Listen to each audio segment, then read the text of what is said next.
Hi there, food tubers. I really hope the festive season is shaping up well for you. When it comes to planning that big feast on the day itself, one thing that's always crucial to a successful outcome is a really top-notch gravy. If you're vegetarian or vegan, that isn't always straightforward.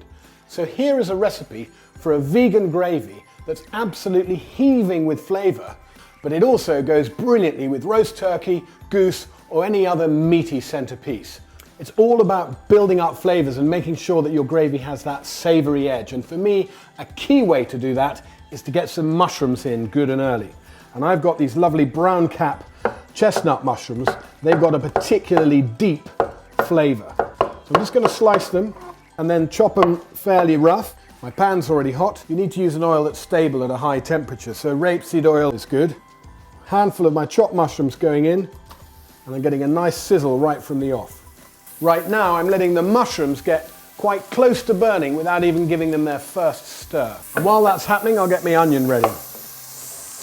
Fairly chunky pieces. I don't want a finely chopped onion because that'll let out too much juice and it'll sweat rather than brown. Now I can smell the depth of flavour coming off those mushrooms. Time to give them their first stir. As they cook, of course, they reduce in size, leaving room for the next ingredient, and that's my onions. Now it's important not to overcrowd the pan. That's why the ingredients are going in one at a time.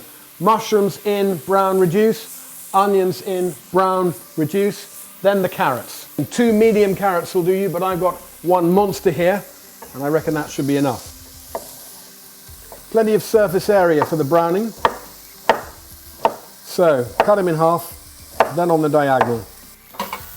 And look at that, we've got colour on the onions, colour on the bottom of the pan. Time to get those carrots in, because the onions, of course, will continue to colour even as the carrots do their thing. As well as the veg, I want some nice aromatic herbs in my gravy. Some nice twiggy bits of thyme, a couple of bay leaves. Just before the stock goes in, a little sprinkling of flour. That's going to thicken the gravy nicely. I don't want it gloopy, but just a dusting of flour will help emulsify it and give it that silky consistency. And just cook that flour out for half a minute or so.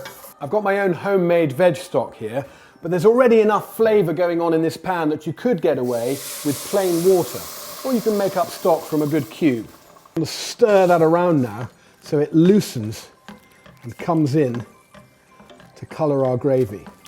There's one more classic stock veg that's going in. I didn't brown it with the rest of the veg because I didn't want to crowd out the pan, and celery is so high in water that it doesn't brown very well anyway. And drop it in. That needs to simmer away for a good 6 or 7 minutes now, just enough to tenderise those vegetables and extract all their best flavour. The veg looks pretty tender. There's a lovely dark colour to the gravy. What I want to do is just develop the bitter notes a little bit, the same kind that you get from the burnt meat on the bottom of your roasting tin. And there's a really good trick for doing that.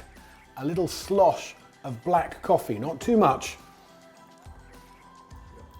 A couple of tablespoons perhaps. It still needs a little salt, and that's coming in the form of a good tamari soy sauce, which again will help to round out those flavours. I just want to get the absolute best out of my veg, so I'm just going to crush everything with a potato masher, just make sure all those flavours are maximised. Finally, of course, a little bit of salt, a little bit of pepper, final stir, and all this wonderful gravy needs is to be strained.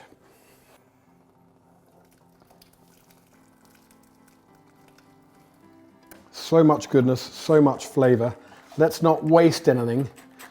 Let's just press it and crush it. We want it silky smooth, so it's going through a sieve, but let's make sure we push all the goodness through. Last few drops.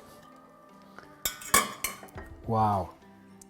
It's as dark, enticing, but here's the real test. Yeah, and as tasty as any meaty gravy you could ever wish for. So now that we have our deliciously dark, rich vegan gravy, how are we going to use it?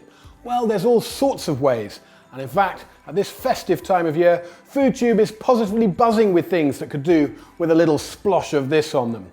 Wherever something dark and saucy is called for, this gravy comes to the rescue. I'm having mine with some delicious bubble and squeak cakes, and here's a lovely accompaniment, my sesame roast carrots, that you'll also find here as part of our festive FoodTube special.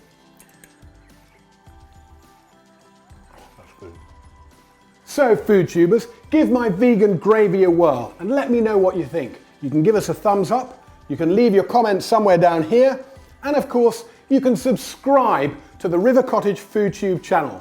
What better Christmas present to your lovely self?